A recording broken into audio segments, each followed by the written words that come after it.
Boa noite, graça e paz, amém? É muito bom ter você aí com a gente, mesmo que da sua casa. Você está aqui conectado com a gente. Nós já tivemos um momento de adoração ao Senhor e eu creio que agora o seu coração já está preparado para receber a palavra de Deus aí na sua casa. Eu creio que o Espírito Santo vai tocar você, vai tocar o seu coração e você vai ser cheio da presença de Deus aí na sua casa. Amém? Eu queria convidar você para abrir a sua Bíblia lá em Jonas, no capítulo 1, lá no início do livro de Jonas. Se você tiver a sua Bíblia aí, ou às vezes você tem, né, no celular o aplicativo, mas eu vou ler aqui para você. Mas enquanto você vai procurando aí, nós vamos conversar um pouquinho. Jonas é um livro bem conhecido da Bíblia, né? Muitas vezes nós usamos esse livro para falar sobre obediência com as crianças, né? Quem não conhece a história do grande peixe que engoliu Jonas, porque ele foi desobediente. Mas hoje nós vamos aprofundar um pouquinho nessa história. E você vai perceber que, na verdade, esse livro, apesar de ele ser pequeno, ele tem apenas 4 capítulos, ele nos traz muitos ensinamentos para a nossa vida. Então, nós vamos ler junto do versículo 1 até o versículo 12, lá do capítulo 1, lá do início. A palavra do Senhor veio a Jonas, filho de Amitai, com essa ordem: vá depressa à grande cidade de Nínive e pregue contra ela, porque a sua maldade subiu até a minha presença. Mas Jonas fugiu da presença do Senhor, dirigindo-se para Tarsis. Desceu à cidade de Jope, onde encontrou um navio que destinava àquele porto. Depois de pagar a passagem, embarcou para Tarsis e fugiu do Senhor. O Senhor, porém, fez soprar um forte vento sobre o mar e caiu uma tempestade tão violenta que o barco ameaçava arrebentar-se. Todos os marinheiros ficaram com medo e cada um clamava ao seu próprio Deus. E atiraram as cargas ao mar para tornar o navio mais leve.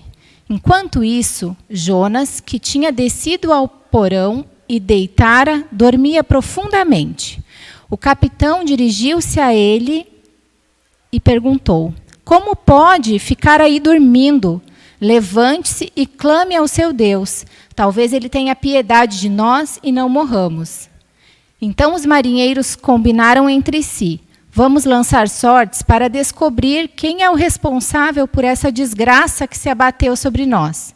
Lançaram sortes e a sorte caiu sobre Jonas. Por isso lhe perguntaram: diga-nos quem é o responsável por essa calamidade. Qual sua profissão? De onde ele vem? Qual sua terra? A que povo você pertence? Ele respondeu: eu sou hebreu, adorador do Senhor, o Deus do céu, que fez o mar e a terra. Então os homens ficaram apavorados e perguntaram: o que foi que você fez? Pois sabiam que Jonas estava fugindo do Senhor, porque eles havia lhe dito. Visto que o mar estava cada vez mais agitado, eles lhe perguntaram: o que devemos fazer com você para que o mar se acalme? E ele respondeu: peguem-me, joguem-me ao mar, e ele se acalmará. Pois eu sei que é por minha causa que essa violenta tempestade caiu sobre vocês. Até aqui nós vamos ler. Amém? Nós vamos orar mais uma vez, agora pela palavra. Amém? Feche seus olhos. Pai, nós queremos nos colocar na Tua presença nesse momento. Sabemos que o Senhor já está conosco nessa hora, Pai, mas nós queremos, Deus, blindar a nossa mente para qualquer distração nessa hora, Pai. Que o Senhor possa falar conosco, ministrar o nosso coração, Deus, com a Tua palavra, e que haja, Senhor, mudança na nossa mente, que haja mudança no nosso comportamento, Senhor, porque nós acreditamos que a Tua palavra ela é viva, ela é verdadeira, Senhor, e ela produz, sim, mudança em nós, Pai. Por isso nós nos colocamos nessa hora, Deus, com a mente cativa ao Senhor. Deus, fala conosco, Pai, em nome de Jesus. Amém. Então, queridos, como eu falei, muitas pessoas já conhecem essa história. Talvez agora eu lendo um pouco você relembrou, né? Mas o fato era que Jonas, ele era um profeta. E naquela época, Deus falava somente aos profetas, né? Então, Deus falava claramente com Jonas. E ele deu essa direção para ele ir até a cidade de Nínive para pregar a palavra do Senhor para aquele povo. Para que aquele povo pudesse se arrepender da sua maldade, né? Então, às vezes, você pode pensar assim, mas ele já era um profeta de Deus, ele já proclamava a palavra do Senhor, por que ele ficou resistente de ir para Nínive? Na verdade, é porque Nínive, né, se nós formos pesquisar um pouquinho, Nínive era a capital da Assíria. E a Assíria era nada mais, nada menos do que a principal inimiga de Israel, que era o povo de Deus. Então, era o principal inimigo de Israel, era a capital deste lugar. E a palavra de Deus nos fala que nessa cidade, o povo era extremamente perverso, extremamente cruel. Lá no livro de Naum, depois se você quiser aprofundar um pouquinho para conhecer mais um pouco da história de Nínive, lá no livro de Naum, você vai encontrar algumas coisas que o povo daquela cidade fazia, né? A palavra fala que eles eram feiticeiros, que eram bêbados, que eram idólatras, que eram muito perversos. Então, na verdade, Deus estava enviando Jonas para um lugar muito difícil, com pessoas muito difíceis. E eu me pergunto como deve ter ficado o coração de Jonas nessa hora. Né? Talvez ele ficou ali com medo, talvez ele ficou aflito, duvidoso do que Deus podia fazer, mas, na verdade, a palavra nos revela, mais para o final dessa história, que o grande bloqueio que Jonas teve quanto a ir à cidade de Nínive era porque ele julgava que esse povo não era merecedor da misericórdia do Senhor. Na verdade, por isso que ele resistiu e ele fugiu, porque ele pensava como Deus pode amar aquele povo que são nossos inimigos, que são os inimigos do povo de Deus. Né? Ele não entendia isso, então por isso ele resistiu. Mas um pouco a gente consegue se identificar nessa história, né? Na verdade, pouco a pouco a gente vai lendo essa história e nós nos identificamos em muitos pontos com a vida de Jonas. A Bíblia fala que ele fez algumas coisas que muitas vezes nós também fazemos. Quando nós recebemos uma difícil tarefa, às vezes, né, de Deus ali para pregar para alguém que é difícil, uma pessoa que talvez a gente julgue que não quer saber de Deus, né, muitas vezes nós queremos fugir dessa responsabilidade que o Senhor nos dá. Não só de pregar, mas de fazer outras coisas para Deus e até mesmo dentro da nossa família. Muitas vezes nos é pedido da parte de Deus para que nós façamos coisas que nós julgamos que nós não vamos conseguir fazer. Assim como Jonas fez, e muitas vezes nós queremos fugir. Então, quando nós recebemos uma tarefa difícil, né, eu classifiquei em 3 grupos aqui, que nós podemos ver, cada pessoa reage de uma maneira. Então, o primeiro grupo que eu coloquei aqui são os valentões, né? Aquele que recebe uma tarefa difícil e ele logo quer fazer, e ele parte para cima, vamos lá, é difícil, mas eu vou conseguir, vamos lá, vamos fazer. Na verdade, é muito louvável, né, esse tipo de pessoa, mas eu creio que é uma minoria de pessoas que recebe uma tarefa difícil e logo de cara, assim, ela já vai e enfrenta aquela situação, não, eu vou fazer, eu vou conseguir, vai dar certo. Eu sei que existem muitas pessoas assim, mas eu creio que é uma minoria. Então, tem um outro grupo que são os disfarçados, né? Que são as pessoas que dizem, não, eu vou fazer, né? Eu vou dar conta desse negócio e tal, só que no meio do caminho, ela desiste.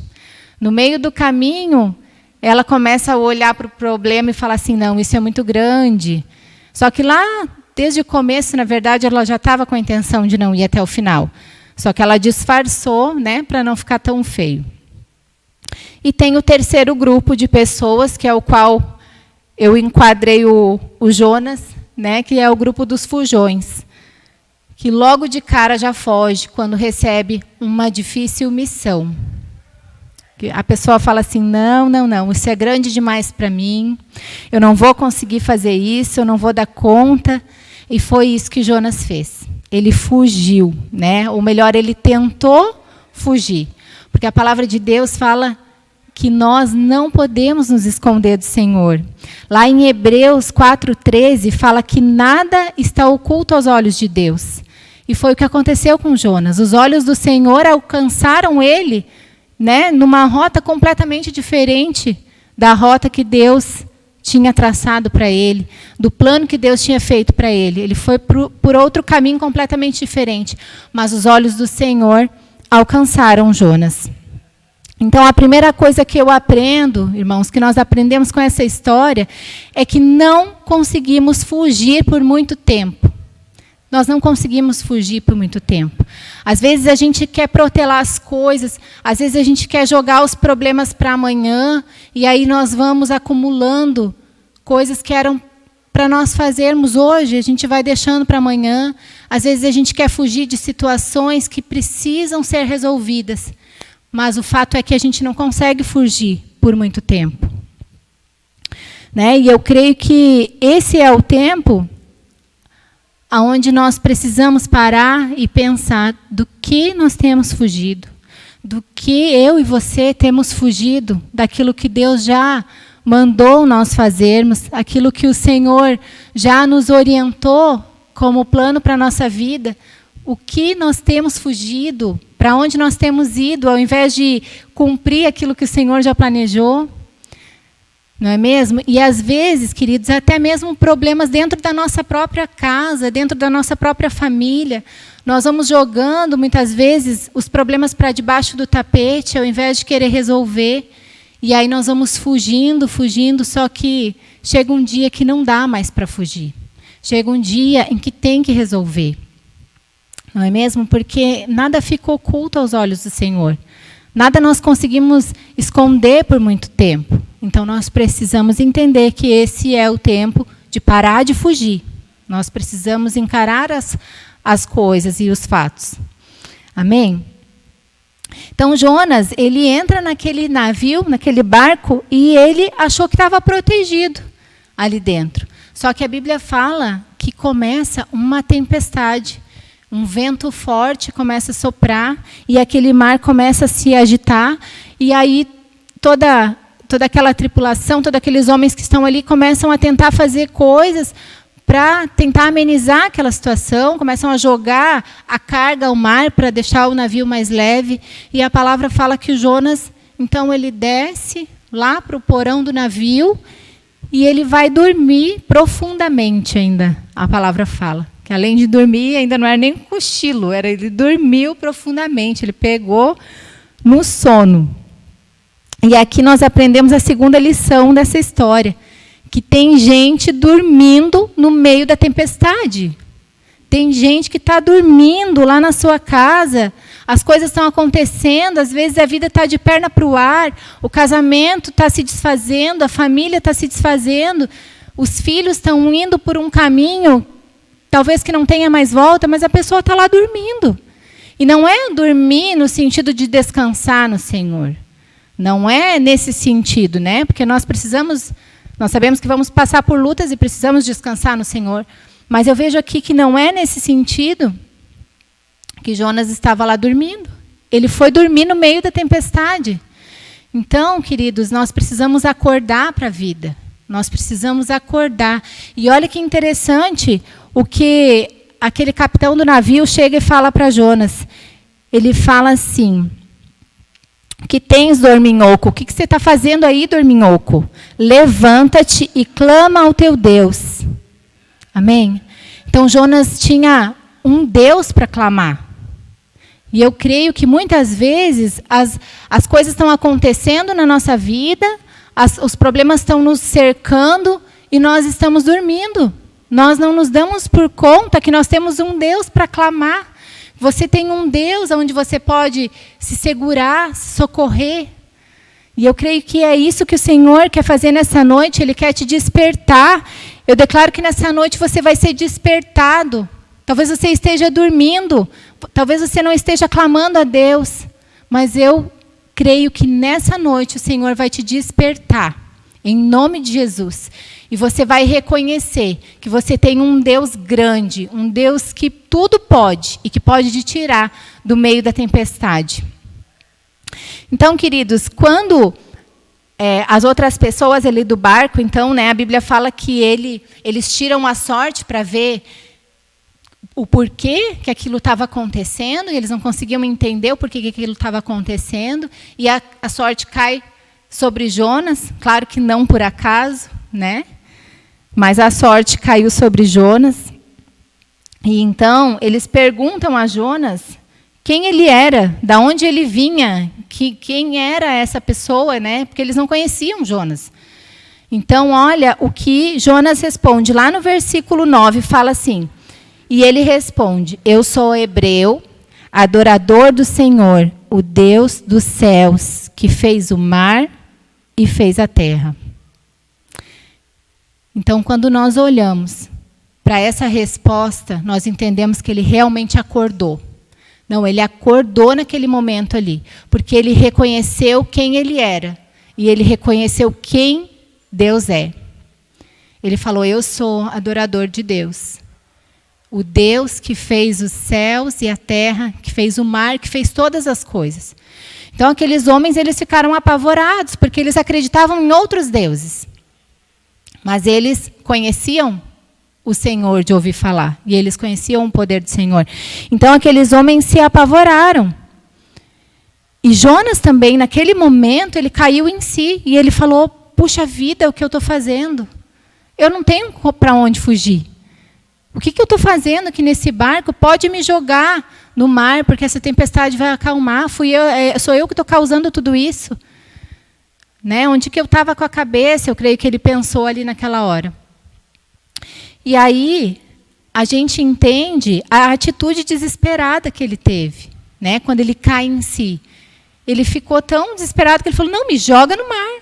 Me joga no mar. Quem é que ia mandar jogar no mar? Era óbvio que ele ia morrer. Num mar totalmente revolto, como que ele ia se salvar naquele mar? Tanto que depois nós vemos que aqueles homens eles relutaram em jogar Jonas no mar, porque eles sabiam que ele ia morrer. E eles falaram: nós não queremos ser culpados de sangue inocente. Mas mesmo assim, eles tentaram não jogar, mas eles acabaram jogando Jonas ao mar, né? Nós vemos ali nos versículos seguintes que ele foi mesmo lançado ao mar. Né? Só que nesse meio tempo aconteceu uma coisa muito interessante. Aqueles homens que acreditavam em outros deuses, eles puderam entender que não existe Deus maior que o Deus de Jonas, que o nosso Deus. Eles acreditavam em outros deuses e eles já tinham feito pedidos para os deuses deles, mas naquele momento eles puderam compreender que não existe Deus como o nosso Deus. Então, aqui nós aprendemos outra coisa, que Deus ele revela o seu poder em meio às tempestades. Quantas vezes nós ouvimos pessoas falarem que têm um encontro verdadeiro com Deus, quando estão enfrentando as maiores lutas da sua vida? Não é mesmo? É muito comum que isso aconteça, que Deus se revele para as pessoas em meio a tempestades, em meio às dificuldades. É naquele momento, muitas vezes, que Deus vai se mostrar e que as pessoas vão entender o real poder de Deus, o Deus que criou todas as coisas. Ele é poderoso para tirar você e eu das tempestades da vida. Mas e Jonas? O que aconteceu com Jonas? Né? Ele realmente foi lançado ao mar. E a Bíblia fala que um grande peixe o engoliu. E ele passou, então, 3 dias e 3 noites dentro da barriga do grande peixe. Esses dias eu ouvi um pastor falando que, na verdade, a história de Jonas ela é muito contestada, inclusive por alguns teólogos, porque é teoricamente impossível uma pessoa passar 3 dias dentro da barriga de um peixe, né? Provavelmente uma baleia. Porque um peixe tão grande a ponto de... A Bíblia não fala que era uma baleia, mas sim que era um peixe grande que engoliu ele. Mas um peixe para caber uma pessoa dentro, né? Então, alguns teólogos contestam o livro de Gênesis. Mas a verdade, queridos, é que esse livro ele revela um grande milagre. Então, as pessoas que não creem em milagres, elas têm mesmo dificuldade de acreditar que essa história realmente aconteceu. Mas ela está na Bíblia e ela aconteceu. E Jonas realmente foi parar dentro da barriga do peixe. E eu ouvi também o pastor JB esses dias em uma live falar que se tivesse escrito na Bíblia o contrário, que Jonas tinha engolido um grande peixe, ele ia acreditar. E eu estou junto com o pastor JB. O que está na Bíblia, queridos, realmente aconteceu. E Jonas realmente foi parar dentro da barriga daquele peixe. E ele ficou lá dentro 3 dias e 3 noites, e só tinha água e algas. Jonas relata que as algas se enrolavam na cabeça dele, e ele estava ali naquele profundo abismo, tão desesperado, sozinho, só ele e a água e as algas. Mas quando eu leio e eu olho para esse momento da vida de Jonas, eu consigo enxergar que Deus precisou levar ele para um isolamento social. Esse foi o isolamento social de Jonas, né? Muitas pessoas estão reclamando de estar dentro da sua casa por tantos dias, mas a gente está lá com a nossa televisão, com a nossa caminha, com o nosso sofá. Eu tenho certeza que Jonas trocaria os 3 dias por 40, 60 dias que fosse dentro da casa dele. Mas ele foi parar na barriga do peixe, né? Talvez você pense, mas foram só 3 dias, eu já estou há 40 dias na minha casa. Mas eu tenho certeza que você não ia querer trocar de lugar com ele, né? E lá no isolamento social de Jonas, foi onde aconteceu algo que eu creio, irmãos, que Deus quer que aconteça também no nosso isolamento social. Lá naqueles 3 dias, Jonas teve tempo suficiente para pensar no que ele estava fazendo, no quanto ele estava se afastando da vontade de Deus. E ele teve tempo suficiente para refletir sobre tudo isso e se arrepender. Deus levou Jonas para esse lugar, para que ele pudesse examinar a sua mente, para entender, examinar o seu coração e entender o quanto ele estava se desviando do caminho que Deus tinha traçado para a vida dele, dos planos que Deus tinha traçado, não só para a vida dele, mas para toda uma cidade, para todo um povo. E Jonas estava fugindo do seu propósito. Então ele foi parar lá no isolamento social, sem ninguém, sem mais ninguém, era ele e mais ninguém. E lá naquele lugar, Jonas se arrependeu de ter ido contra a vontade do Senhor.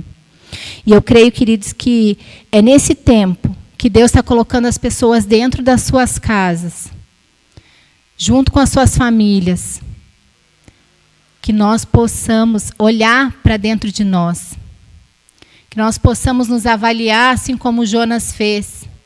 Eu creio que em tudo há um propósito do Senhor. Eu não creio que foi Deus que enviou esse vírus. Eu não creio que nós estamos vivendo essa tempestade por culpa de Deus, não. Mas eu creio que todas as coisas cooperam para o bem daqueles que amam a Deus. Então, que essa situação possa cooperar para pequenos ajustes que precisam acontecer na sua vida, na sua família, na sua casa, que você possa olhar para dentro de si e para tudo que tem acontecido ao seu redor e se arrepender daquilo que você tem feito, que vai contra a vontade do Senhor. Que você possa se arrepender também daquilo que você tem deixado de fazer. Porque às vezes não é só o que a gente faz de errado, talvez você pense assim, mas eu não tenho feito nada tão errado. Mas o que você tem deixado de fazer? Esse é um momento de arrependimento, eu creio. Eu creio que o Senhor quer levar realmente a um conserto dentro das famílias, e mais do que dentro das famílias, dentro de nós mesmos. Que você possa olhar para dentro de si e perceber o que precisa ser ajustado pelo Senhor. O que que você temos feito, o que não tem agradado a Deus. E que nós possamos nos arrepender.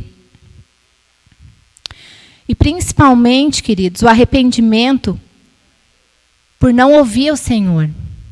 Muitas vezes nós temos passado o nosso tempo fazendo tantas coisas e nós não temos parado para ouvir o Senhor.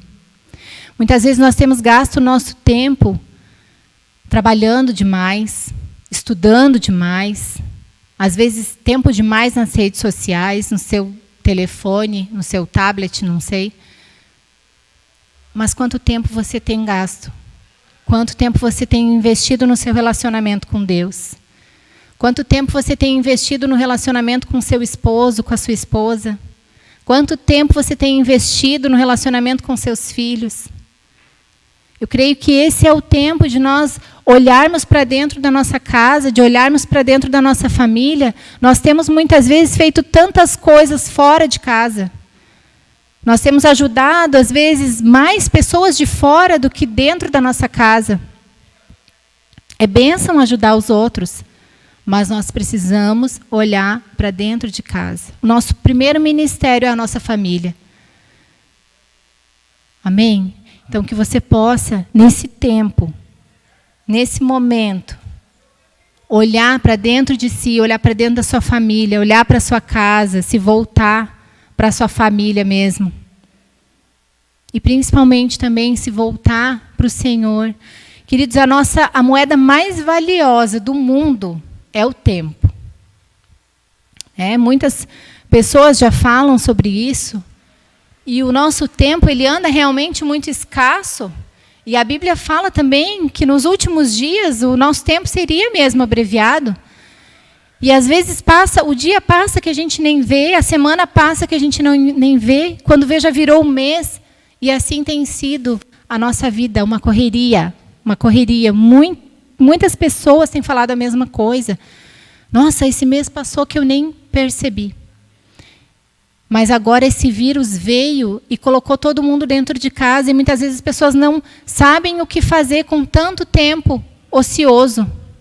Mesmo aquelas pessoas que continuam trabalhando, eu conheço pessoas que continuaram trabalhando, mas elas iam na academia, elas faziam outras coisas que agora estão impossibilitadas de fazer. Então, de qualquer forma, tem sobrado mais tempo. E o que nós temos feito com esse tempo? O que nós temos feito com o tempo que está sendo depositado na nossa vida nesse momento? Nós precisamos de tudo tirar um proveito. E esse é o tempo que nós temos sido acrescentados. Parece que o dia está rendendo, parece que nós temos recebido mais horas, mais minutos, mas se nós não soubermos aproveitar, vai passar assim também. Porque daí nós vamos preencher o nosso dia com outras atividades, a gente vai inventar coisa para fazer, ou então a gente vai ficar o dia inteiro na frente da televisão, e igual não vamos ter tempo para a nossa família, igual não vamos ter tempo para o Senhor. Então esse é um tempo de se avaliar. Assim como Jonas fez lá dentro daquele peixe, ele avaliou, ele clamou ao Senhor, ele se arrependeu. Eu creio que ele chorou profundamente, amargamente. E eu creio que esse é o tempo de nos arrependermos pelo que nós temos feito, com o tempo que o Senhor tem nos dado. Então, queridos, esse é um tempo de arrependimento. E era isso que Deus queria desde o início. Quando Deus chamou Jonas para ir até a cidade de Nínive, ele queria nada mais, nada menos que aquele povo se arrependesse dos seus pecados, que se arrependesse do seu mau caminho, que se arrependesse da sua maldade, da sua conduta. E agora Jonas estava nessa mesma situação de arrependimento, lá naquele lugar sozinho. E sabe o que aconteceu depois que Jonas se arrependeu? Depois desses 3 dias, sabe o que aconteceu? Deus zerou a conta. Deus zerou a conta de Jonas. E eu quero convidar você para ler o capítulo 3 comigo, que nós vamos ver o que aconteceu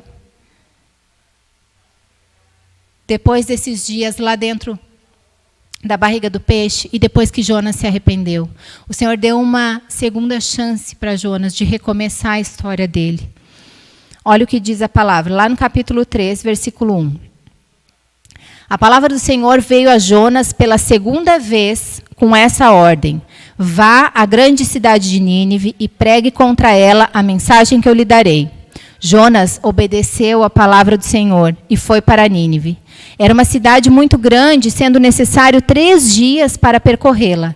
Jonas entrou na cidade e percorreu durante um dia, proclamando: daqui a 40 dias, Nínive será destruída. Os ninivitas creram em Deus e proclamaram jejum, e todos eles, do maior ao menor, vestiram-se de pano de saco. Quando as notícias chegaram ao rei de Nínive, ele se levantou do trono, tirou o manto real, vestiu-se de pano de saco e sentou-se sobre cinza. Então fez uma proclamação em Nínive: por decreto do rei e de seus nobres, não é permitido nenhum homem ou animal, bois ou ovelhas, provar coisa alguma. Não comam, não bebam. Cubram-se de pano de sacos, homens e animais, e todos clamem a Deus com todas as suas forças. Deixem os maus caminhos e a violência. Talvez Deus se arrependa e abandone a sua ira, e não sejamos destruídos. Tendo em vista o que eles fizeram e como abandonaram os seus maus caminhos, Deus se arrependeu e não destruiu como tinha ameaçado. Amém? Nós podemos olhar para essa segunda parte da história, e se não fosse lá no comecinho a palavra, quando fala ali que pela segunda vez veio a voz do Senhor. Né? É essa palavra que nos faz entender que existe uma história anterior a essa. Porque se não fosse por isso, nós íamos achar que a história de Jonas começou ali, e ele foi obediente e deu tudo certo. Mas, na verdade, existem 2 capítulos antes desse, né, que demonstram que Jonas teve uma história anterior a essa. Todos nós cometemos erros, cometemos falhas. Como eu falei muitas vezes, nós queremos fugir da vontade do Senhor. Mas nós precisamos entender nessa noite que quando nós nos arrependemos de todo o coração, o Senhor escreve de novo a nossa história. Ele recomeça a história e você pode fazer tudo diferente, da maneira como Deus planejou. Você pode escolher viver uma nova chance a partir do momento em que você se arrepende. Amém? E a palavra de Deus, ela fala que é infinita a misericórdia do Senhor. Quando nós nos arrependemos, o Senhor prontamente estende a sua mão para nos salvar, para transformar a nossa história. Lá em Efésios 2:4, a palavra fala que Deus é rico em misericórdia pelo grande amor com que Ele nos ama. Em Hebreus 4:16, fala que podemos nos achegar confiadamente até o trono de Deus, até a sua presença, para recebermos misericórdia e graça. O Salmo 106 fala que a sua misericórdia dura para sempre. Lamentações 3, 22 a 25 fala que as misericórdias do Senhor se renovam a cada manhã. Então o nosso Deus, ele é infinito em misericórdia. Ele é infinito em graça. E quando nós entendemos o mau caminho que nós estamos indo e nos arrependemos, nós podemos começar tudo de novo, porque o Senhor é infinito em misericórdia. Então, pelo arrependimento de um único homem, de Jonas, a cidade inteira de Nínive pôde ouvir e também se arrepender. Muitos têm falado que depois desse isolamento social, as coisas não vão ser mais como antes. Então, queridos, eu queria que já começasse agora, que já começasse a mudança em você, nessa noite, que você começasse a parar de fugir das coisas que Deus te mandou fazer. Que você resolvesse os seus problemas, sendo eles internos ou com outras pessoas. Chegou a hora, esse é o momento de acertar contas. Coisas que você está protelando na sua vida. Esse é o momento de parar de fugir. Deus está nos dando a oportunidade de acertar as contas. Com Ele e também com alguma pessoa que você talvez precisa conversar, que você está protelando. E para finalizar, querido, acorde, se mova em oração e clamor, se posicione diante de Deus. Você tem um Deus que é grande, reconheça quem você é e quem Deus é. Reconheça o quão poderoso Deus é e que Ele pode te tirar dessa situação que você está vivendo. Amém? E para finalizar, já estou acabando, prometo. Para finalizar, e o mais importante, se arrependa. Não perca a oportunidade de ter uma nova história para contar. Jonas teve uma nova história para contar. Ele teve a oportunidade de ir, sim, até aquela cidade. E levar aquelas pessoas ao arrependimento.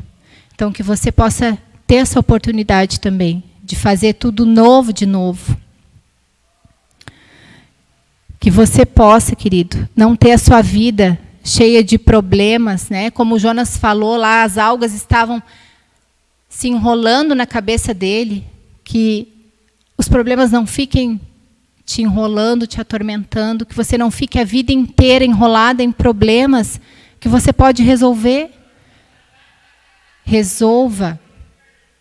Acorda para a vida. Reconheça que o Senhor é o teu Deus.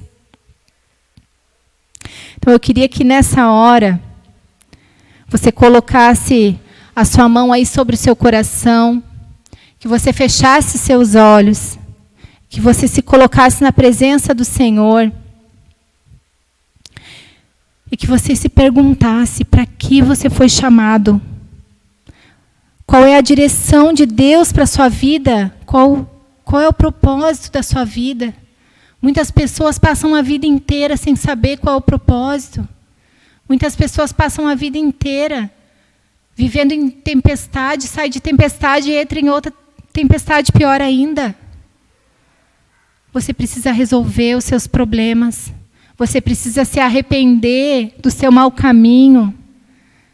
Você talvez precisa se arrepender daquilo que você tem deixado de fazer para o Senhor. Talvez você tenha deixado de proclamar a palavra de Deus. Talvez você tenha deixado de falar do Senhor para outras pessoas porque você acha que elas são pessoas difíceis. Talvez você julgue que existem pessoas que não merecem a misericórdia do Senhor. Mas a palavra de Deus diz que Deus ama a todos igualmente.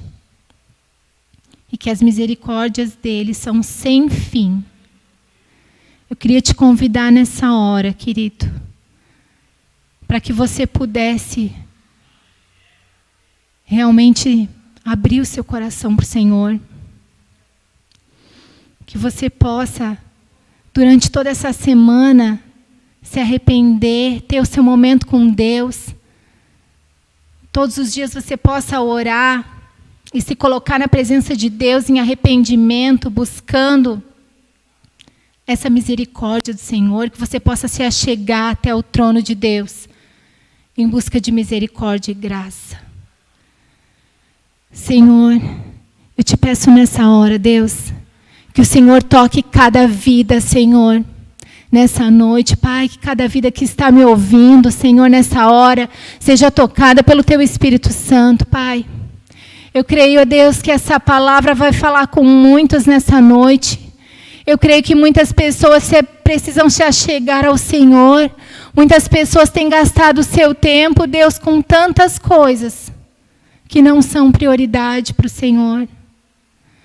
Deus, que nós possamos mesmo nos arrepender nessa hora. E nós sabemos que o arrependimento, ele traz mudança de vida. O arrependimento genuíno, o arrependimento verdadeiro, ele transforma pessoas. Então, realmente, Senhor, nessa hora, haja arrependimento, Deus. Arrependimento genuíno e verdadeiro, Pai. Em nome de Jesus. Que famílias possam se reconciliar. Se tem alguém, Deus, que está brigado dentro de casa, Pai, eu libero, Deus, nessa hora, Senhor. Eu libero paz sobre essa casa, Deus, em nome de Jesus. Eu libero a Tua paz, Senhor. Que o Senhor possa alcançar, Deus, aquele que está aflito nessa hora, Senhor. A Deus, em nome de Jesus, que haja paz nos corações. Senhor, em nome de Jesus, que o Senhor alcance, Deus. Que o Senhor alcance, Pai, cada pessoa, Senhor, nessa noite. Deus, em nome de Jesus. Em nome de Jesus. Amém. Amém, queridos. Essa era a palavra que Deus colocou no meu coração e que eu queria compartilhar com vocês nessa noite. Nós vamos agora ter um segundo momento muito especial também. Eu creio que vocês já prepararam aí na sua casa o seu pãozinho, o seu suco. Aqueles que não têm suco, não tem problema, pode pegar um pouquinho de água mesmo para representar. Nós vamos ter a ceia do Senhor neste momento. Amém? Você possa aí pegar os elementos. Pode pegar aí na sua mão o pão e o suco, nós vamos orar. Pai amado, nós consagramos agora, Senhor, estes elementos, Pai. O pão, Senhor, que representa o teu corpo. E o suco de uva, Senhor, que representa o teu sangue, Pai. Que nós possamos, ó Deus, ao comer deles, Pai, receber, Senhor, da tua graça e da tua misericórdia, Senhor. Nós estamos, ó Deus, lembrando, Senhor, da tua morte e declarando que nós cremos, Pai, na tua ressurreição. Nós cremos na vida eterna, Senhor. Nós cremos, Jesus, que tu voltarás, Senhor, para nos buscar. Aproveitando que nós falamos tanto sobre arrependimento, tanto sobre nos examinarmos, a palavra nos orienta a isso. Que antes de comer do pão e beber do suco, nós possamos examinar o nosso coração. A palavra fala para que nós não comamos indignamente. Então, eu creio que você já examinou o seu coração nessa hora e que você está apto a comer do pão e do suco. Então, pegue o pão e coma do pão, em nome de Jesus.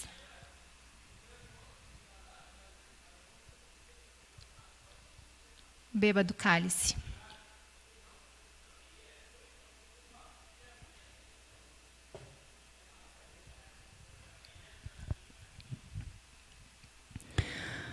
Ó Deus, nós te agradecemos, Pai, pela tua grandeza.